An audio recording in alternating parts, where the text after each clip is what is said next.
Hello and welcome to another episode of Marketing Matters podcast. I'm Rich Harshaw from Level 10 Contractor, as you can see behind me. And I have today with me Abby Bender from Abby Home. Abby, how you doing today? I'm doing great. Thanks for having me. All right. I feel like you do a lot of, I don't know if you do a lot of podcasts or not. I know you do a lot of speaking. This is a native environment for you, I think, isn't it? Yeah, I actually have a local radio show here in Milwaukee that I do twice a month. So I'm used to being on the radio, used to being on air. Yeah, I've seen you speak I was going to say several times, at least three or four times, and always do a fantastic job. We show up at some of the same places where I speak. So appreciate you joining me for the podcast today. Today, we're going to dig into the marketing side of things pretty deep. And the reason I want to dig deep with you on marketing is because I perceive this is my perception based on what I know about you, which is limited, of course. Um, Marketing is the engine that's fueling your business, like on a personal level. Like some people come in with management experience, and some people come in with sales, and all of this is important, and everybody has a combination. But marketing is really your fuel. Am I right?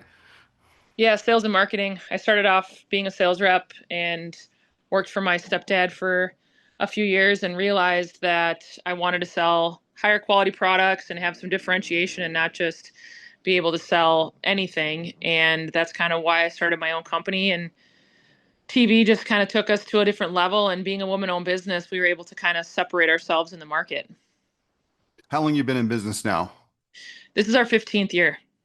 Okay, and you guys are out in Milwaukee. Are you just in Milwaukee, or have you spread any? We're going into the Madison area, the bottom half of the state, essentially, is what we cover in Wisconsin. Yeah, because why not just go right up to Mad City windows and start punching them in the face, right? In a I nice never, way. I never mind running into them. I'll tell you that. Okay. Well, so 15 years in business, and I think the first time I heard you speak several years ago, you guys were doing about 5 million in sales. I know you're quite a bit bigger than that now. What are you guys doing? We're shooting for 15 million this year. Okay. Wow. So three times whenever it was I first heard you speak.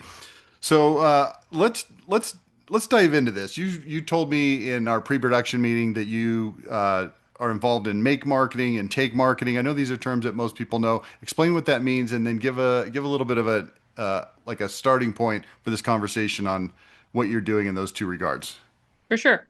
Yeah, the make marketing, I like the Tony Hodyisms of marketing. We did a little bit of retail in a Walmart. That actually did not work out very well for us, so we pulled out of that. Like Amy Zimmerman says, you can be wrong, but not be wrong for long. So we're not doing that currently, but we have a brand ambassador program that we utilize. We have events. We have a full event staff, full events manager. Our call center is constantly looking at rehash and using up our existing database. So that's kind of the make marketing side. And then the take marketing, is more the TV, the radio, the Google, LSA ads, all that kind of stuff, PPC campaigns, Facebook. So we dabble pretty much in everything we possibly can to try to get the most amount of leads. And so out of those two, make and take, uh, I know it's going to vary month to month, year to year, but what's the approximate amount of business as a percentage coming in from each of those? Well, I don't like paid leads. I'm not a big paid lead person, so we don't really do much with that. So as far as the Google, TV, radio, that is probably 80%. And then the make marketing is 20. We'd like to have our events ramped up and dialed in more to be able to increase that. But the TV and radio seem to be, and Google seem to be the forefront. Okay. Yeah, how long you been doing TV for? Since 2012. 2012. So we're gonna do a little math here. You've been in business since 2010, according to math. So you got into TV right away. You weren't a particularly large company at the time. Yeah, I had a call from a guy that was also just starting out. He was a Marine that just got back from Afghanistan, and he called me and he said, "I can get you on TV for $1,000." And I was like, "Come on, man! Like, I don't have time for this." He's like, "I promise, I'll cut your commercial. I'll do it all." And so I trusted him, and he gave me a little taste of what TV was like And I knew that it was working when I was playing bar league softball, went up to the bar and got a beer, and the girl said, "I know you from somewhere." And I was like, "No, I don't think so." And she's like, "You're that window girl." And so it kind of started from there, and I realized the reach that it can have. And I started adding a little bit more and a little bit more. And obviously we didn't have the budget of the big guys, but it we started out with running only on Mondays and Tuesdays. And we ran bookend 15-second spots. And I still to this day do 15-second bookends because people think you're running a lot more than you really are because you do it get a double commercial essentially for the same price as a 30-second spot. And with attention spans nowadays, people don't have an attention span for a 1 minute long commercial, and you can get 4 commercials for that. So that helped us with our budget and just really maintaining the relationships with all of my sales reps over at the TV stations. We started adding another station and then another station. And as we grow, we're now on 4 of the stations in the Milwaukee area, and we TV. run TV. Yep, and we run 4 days a week. Um, and then we run only specific times. So we're really big with running during the news because that's kind of the clientele we want to hit. We don't just run a spray campaign. We're very strategic about how we're going to run it because we don't have the type of budget to be able to run all hours of the day. Yeah. Okay, well, that's actually super consistent with what I have been advocating for with my clients for years and years now. The news tends to work better simply because, and this is my opinion, nobody DVRs the news. If you miss it, Right. you just pick up the next news. Yeah, and then it's all about the message too. I remember speaking a few years ago at one of Rick Grosso's events, and I told the audience, I picked out somebody and I said, "What's your message why should people buy from you?" And they're like, "Well, we're family owned." I said, "Okay, what does that do for me as a consumer? Why should I care that you're family owned? Because you care, but why should I?" And it made him think for a second. I said, "What is in it for the customer?" And then he thought about it and said, we're family owned and we love our business so much that we talk about it at every single holiday. And I said, there you go. That's your secret sauce then. Then you need to tell the customers you care so much that you don't even take a break, from the holiday about jobs and that you're so invested. That's what you need to have the message be. And so it's kind of like we've done that as much as we can, and making sure that we're teaching the customer a little bit, but not too much about the product, how we're different. Where, for example, with Provia windows, they have the fine line weld. So on my one of my commercials to try to get people's attention, I tell them that every other window out there is like Frankenstein and it looks like it's all stitched up, where our window is nice and clean.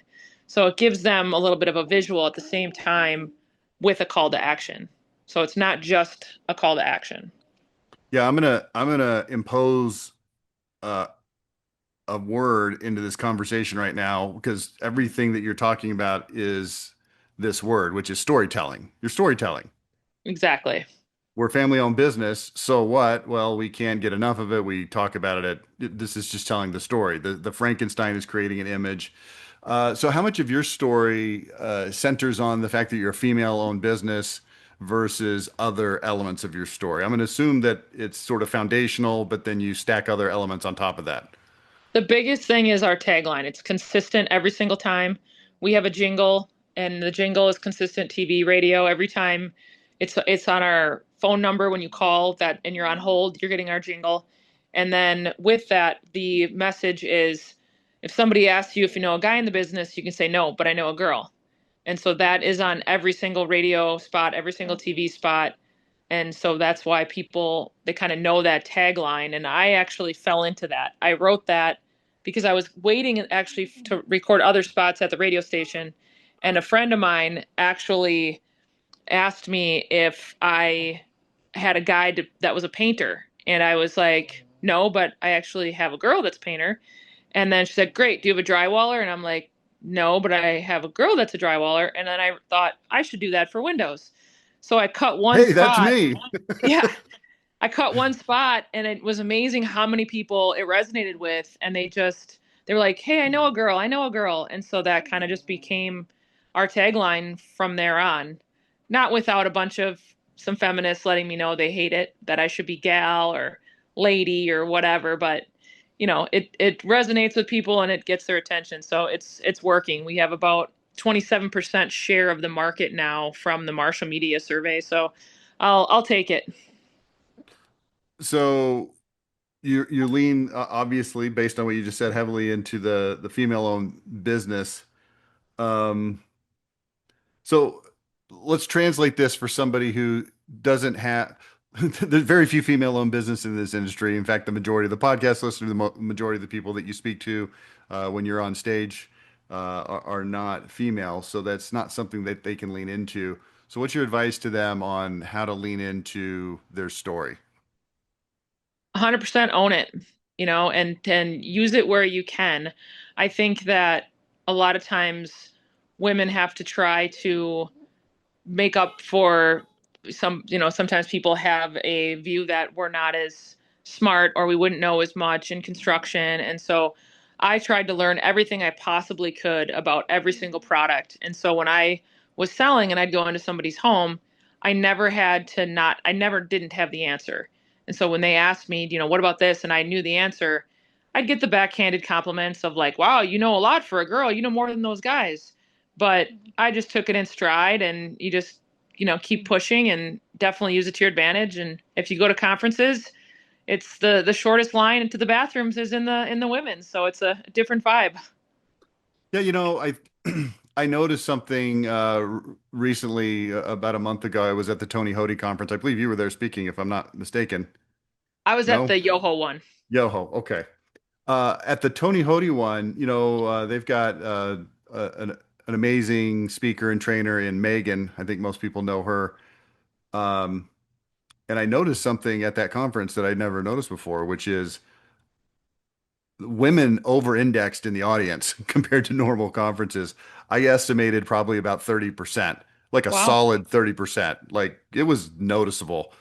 And I thought, wow, this is really cool. You've got a lot of women that are coming. Maybe it's because of Megan. Maybe it's just because of the nature of what Tony's doing. I don't really know. I certainly don't want to take anything away from Tony. He's doing wonderful work. But I'm just wondering, here's why I'm bringing this up. So you've got a female trainer that is attracting more female attendees to a conference. Now, over on your side, out in the real world, in the market, not in the training world, uh, you've got, what is it? I know a girl. Hmm. Are you finding that a higher percentage of your people calling you are female, that they're like, wow, this is really cool. This is something that, attracts them? We actually get a pretty 50-50 split with our customer base, but I do have a lot of females that will contact me like just through our website to let me know that like they're really impressed or really proud of the fact that we're a woman-owned business and they want to support us because of that. So we get a lot more traction with that. And I actually, Brianna Harrington, she was asking us, if we were to close our business tomorrow, what would be different in our cities? And I think, you can say it's about quality and it's about craftsmanship and warranty and all those things, but I think at the end of the day, like being a woman-owned business in this industry here in Milwaukee, I think that it's kind of like you're fighting the good fight and you're showing other women that they can do this and hopefully empowering them. And I think that that was something that our community would lose if I didn't own the company. I would agree with that. Now, pivoting on that, I asked you what would be your advice to others, maybe who are not females, don't have that sort of like if you're a female-owned business out there and you're not leaning into that, that seems dumb to me. It seems like an obvious thing to lean into. For the most part, people that own these companies are men. Um, and you said, just own it, 100% own it. That was your advice. I'll take off on that. And, I've seen this many, many times. I mean, this is my whole business over here at Level 10 Contractor. Our concept is identity.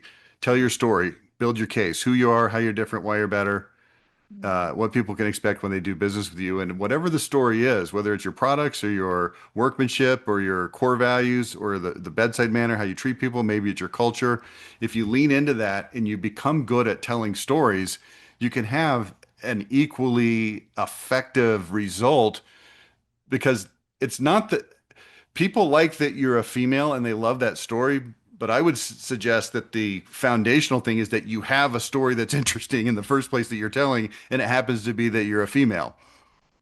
Absolutely. And actually, the reason why I started the company, gender aside, was because I wanted to sell triple pane windows. I wanted people to have something in their home that I knew was going to actually perform and they were going to see a difference. And that was like the whole stance behind it is I'm going to sell something you'll never have to do again.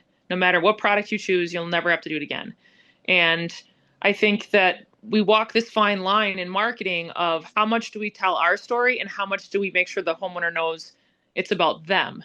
We can tell them all about our quality and you even when you name a company, home something, reliable, efficient, affordable, you talk about all these things, but it starts to blend with everybody else. And how can you stand apart from everybody else? So it's partially telling your story, but not enough to make the customer forget about the fact that they want, you to do something for them and what's in it for them. And so there has to be a blend of that. And you walk that fine line when I'm writing a commercial, I try to push a little bit about us, but then also bring it back to how, like the why. It's the same thing when you're selling. If you're going to tell somebody, oh yeah, you definitely want the triple pane, you're going to love it. Okay, well, why do I need that? Well, you're going to love it because you're not going to be wiping your windows down with condensation because condensation resistance rating is 30% better than a double pane. Now they understand why they want it. But if they don't understand the why behind it, and you just start spewing about how great these windows are or how great the product is, the customer is just you're gonna lose them, and you lose them in your ads if you all you do is throw different sales at them, and they don't have anything but reliant, efficient, and affordable being thrown at them. Yeah, when I talk about telling your story, what I'm looking at is what I call five pillars of identity: products, workmanship, bedside manner, core values, and your company culture. And then you look within those and say, okay, what are individual identity points that we can lean into? And then we want to find stories. So I'll give you an example. I shared this at a conference recently. I had a client that said, we have really good guarantees. Well, what do you mean, really good guarantees? So we start digging a little bit deeper. And he said, and he told me two or three of his guarantees. And one of them was they require a deposit when you sign up for the job, and then they collect a certain amount at the beginning of the job. And then there's a final payment due at the end of the job. And I think it was something like 30%. I'm not sure. It doesn't really matter. Let's say it's 30%. And he said, our one of our guarantees out of three or four that they had was if you're not satisfied with the job at the end of the project, then you don't have to pay the final invoice. And I thought, okay, that's in and of itself is good and it's customer friendly and all those kinds of things, but it's not very interesting. And it's something that people hear and they go, okay, whatever. So we repositioned it as what we called the love it or light it promise. So now we're getting into storytelling. So we take this thing that he's already doing, he's done it for years. Now we create a name for it, love it or light it promise, and we cut a TV commercial with him with a flamethrower, and he's got a oversized copy of his contract on an easel, and he's like, "Hey, if you don't like the job when we're done, you don't have to pay for it. It's our love it or light it promise." And then he fires that thing up from about 25 feet away and just incinerates it. And people go, "Oh, okay, I get it. If we don't like it, we don't have to pay it." So there's a little bit of a spectacle involved, which is helpful, but then it's illustrating and telling the story of what this thing is, and now people understand it. That's what I'm trying to accomplish in a storytelling environment. It could be something as simple as a roofing customer saying, "Hey, a lot of companies will cut corners by only putting four nails per shingle." Well, manufacturer warranty says you have to have six. If you don't have six, your warranty is immediately void the minute they walk off the property. And anything happens, you're going to be responsible for the damage. And there's going to be damage because you have to have six nails instead of four. Well, it's not a particularly interesting story, but importantly, it's a story that anybody who knows nothing about roofing can immediately understand because everybody knows what a nail is and everybody knows what a shingle is, and everybody can imagine that six is probably better than four. So Right. it's all about finding something and telling it in an interesting way.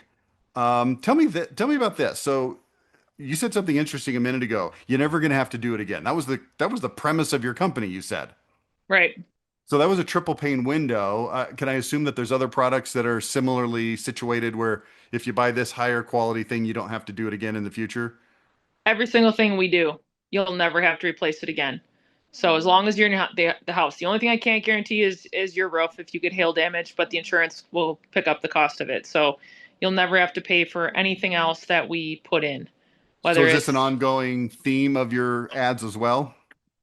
yeah, and the biggest thing with like for Windows, I just cut a commercial and I said, we have 8 different ways to install a window. Most companies only have one. And so that's important because every house is different. And if you look at your neighbors and you look at yours, we might have to install theirs completely different than yours. And that was a huge commercial for us, TV and radio, because anything over 1990, you should not be pocket fitting those windows. And I see so many contractors do it, and you're going to lose 6 inches of glass space by the time it's all said and done. And you're going to be looking through a kaleidoscope. So, is that something that you really want in your home? It's not about the window as much as it is about how it's installed. So we talk about that. Um, that was a big commercial for us. And the condensation with the triple pane is big. Triple pane from an energy standpoint isn't this. It's not going to blow a double pane out of the water to the point where you're like, oh my God, this is so much different. But it's more the condensation. And again, you have a 1990s home that's built well and well insulated. When you're wiping your windows down from condensation every day, it's not something that people want to do. And so that's why I'm a And big I'm proponent of triple. assuming you guys are in Milwaukee, so I'm assuming in Wisconsin climates that that's a pretty common thing that people are dealing with. I actually have customers sign a condensation waiver disclaimer if they go with double pane windows, knowing they're going to get condensation. So when it gets cold in February, do not call me that you have ice on your windows because I'm going to bring out that form and show you that we told you to go with triple and you wanted to save money and go with double. How often does that make them think twice and say, okay, well maybe we'll go with the triple? We sell a lot of triple pane. I love it. I love it. That would be a fun TV commercial. See this? This is a condensation waiver.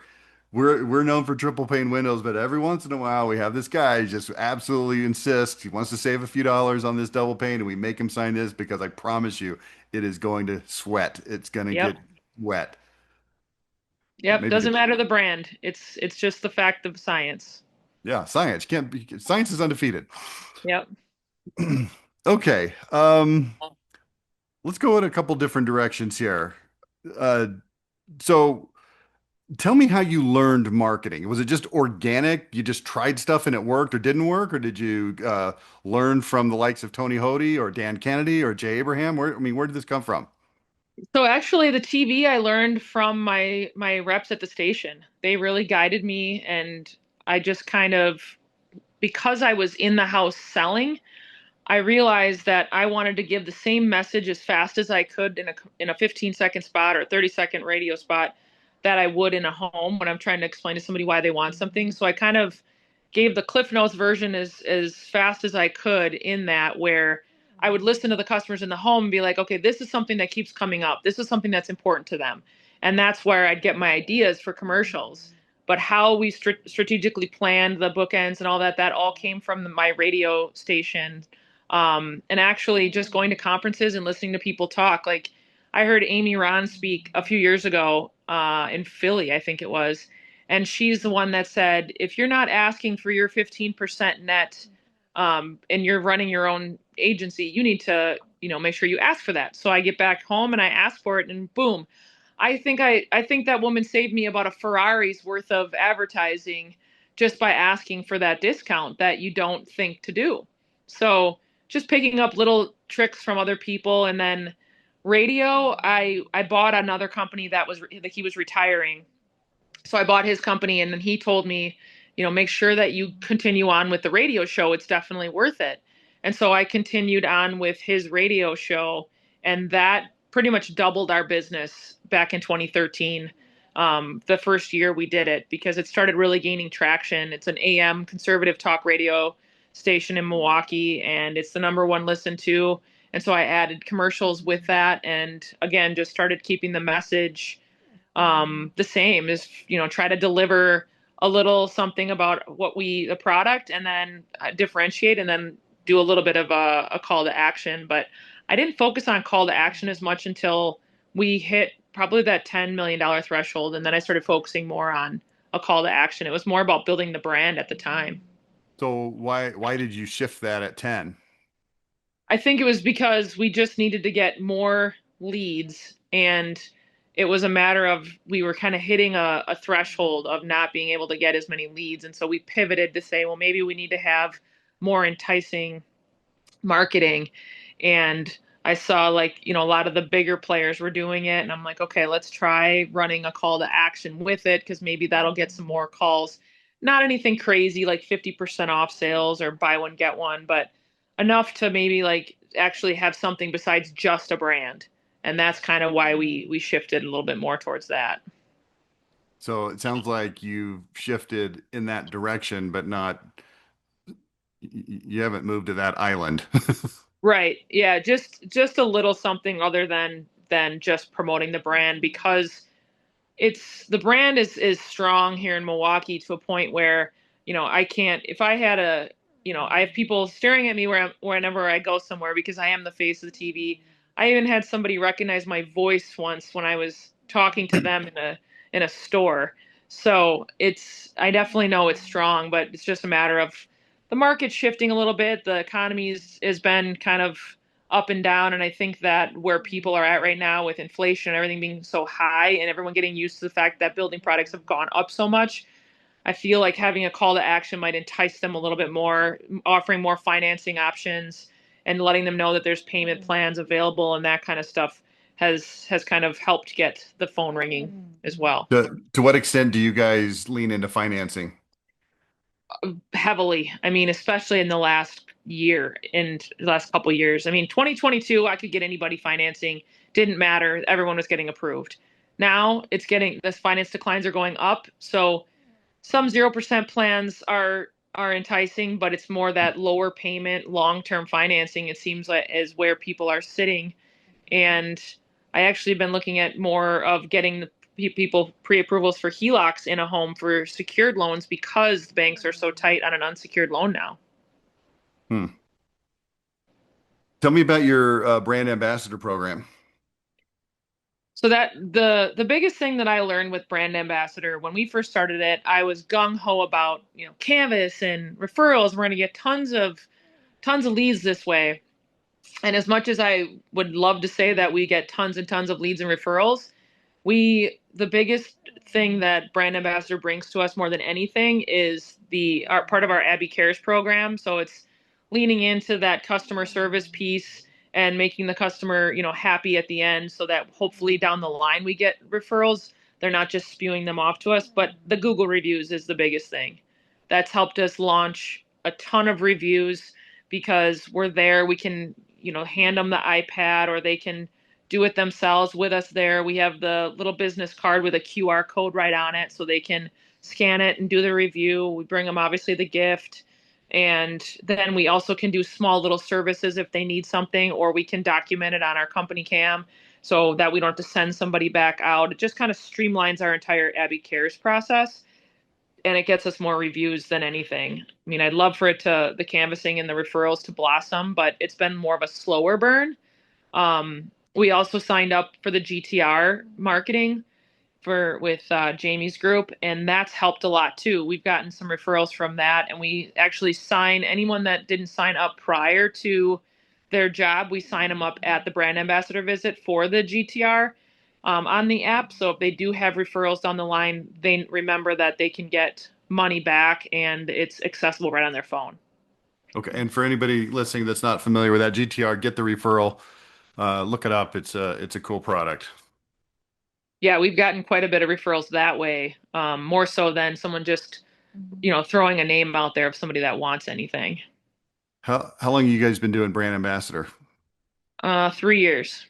Okay, and what have you seen in terms of the growth of online reviews as a result of that? We've gotten about 350 reviews, 400 reviews from it. Compared to what? I think when we first started, I mean, we have about 550 reviews now.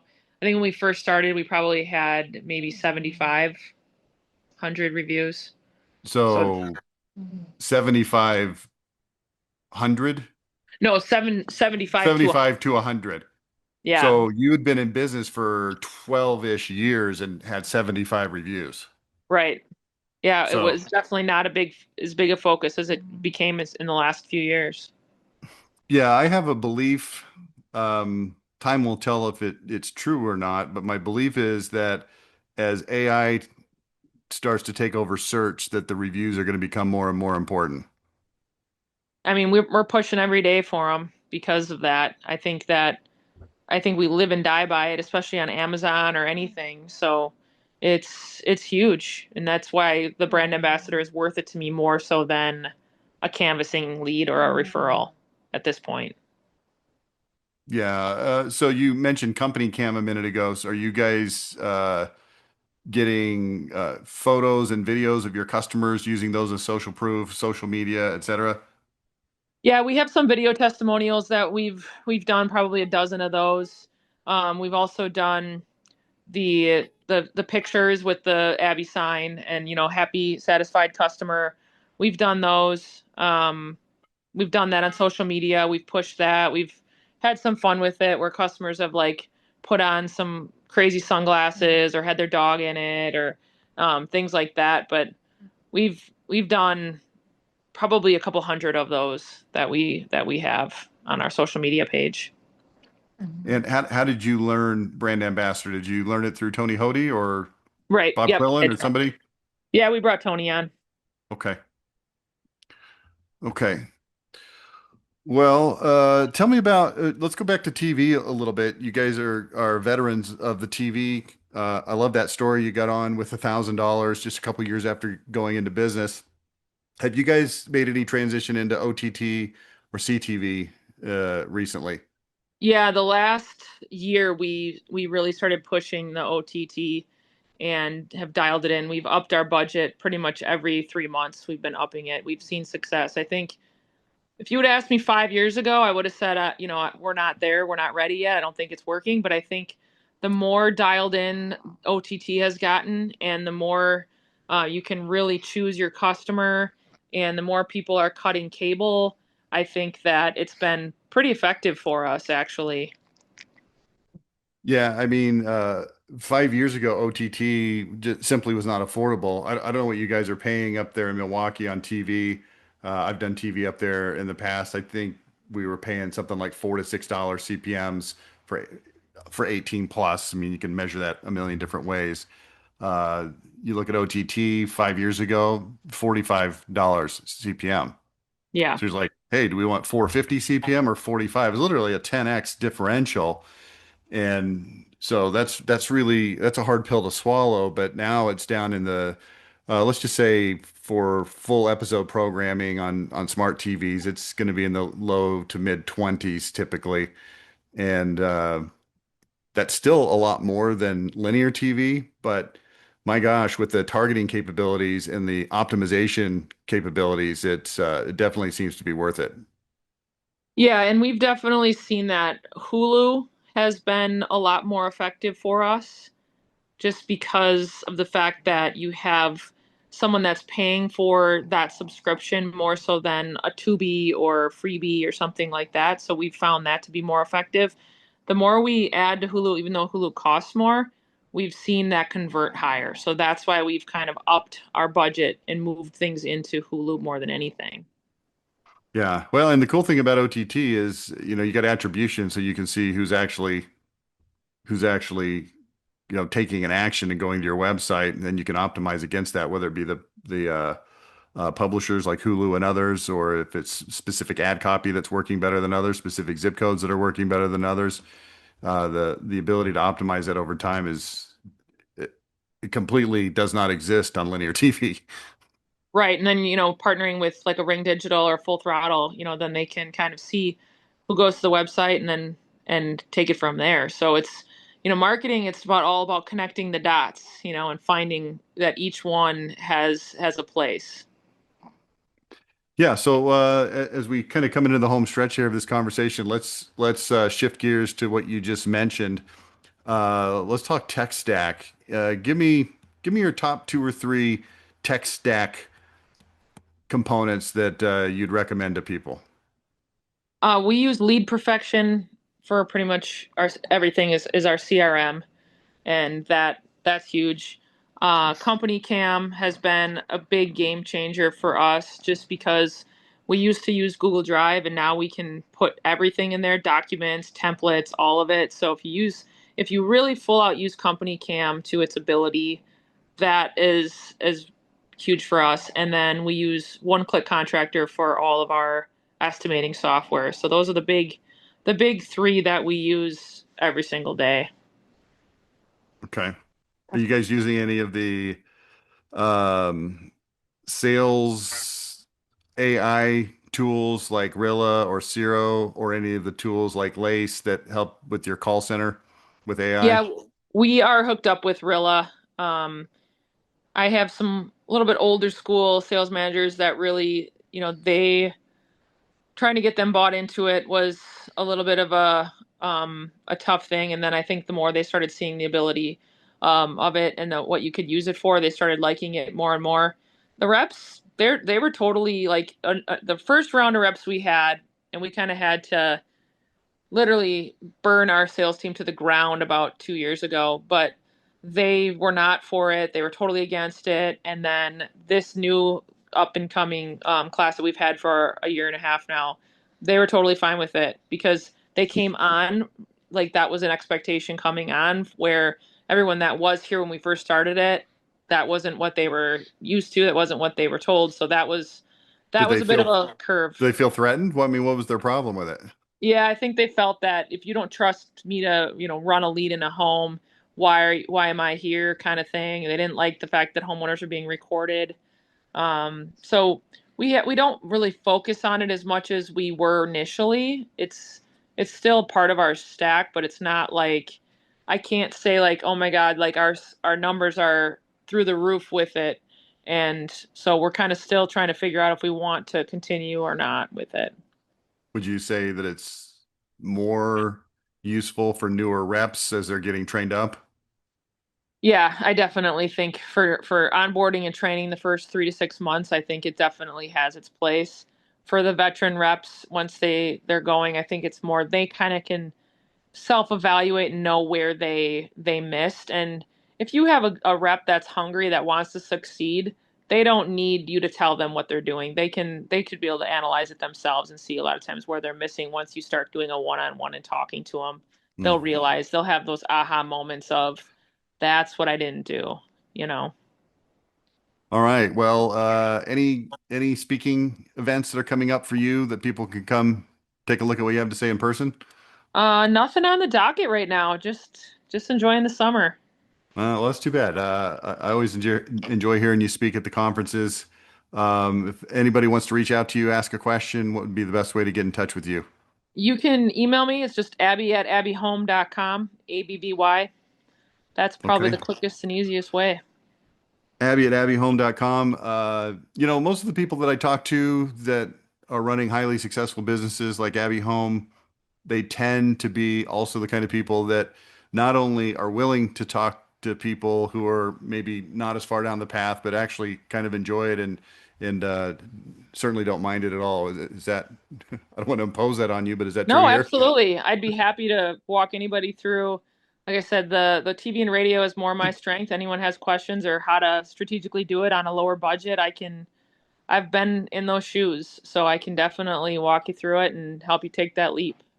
Yeah. Okay. Great. Thanks for that offer. Also, Level 10 Contractor, we heavily involved in those same things, radio, TV, also websites, SEO. Feel free to reach out to our team as well. Abby, appreciate your time today. It's always fun to talk to successful CEOs, especially like this just homegrown story, 15 years in business, and basically you've got $1 million in sales roughly for every year in business. Is that the trajectory you're going to stay on, or are you going to try to hit 25 sooner? If the economy and market allows us, we're going for it. So yeah, hopefully sooner. Okay. All right. Well, hope to talk to you again in the future, perhaps on the podcast. If not, then on at least in person when I see you. So we'll talk to you soon. Thanks. Sounds good. Thanks.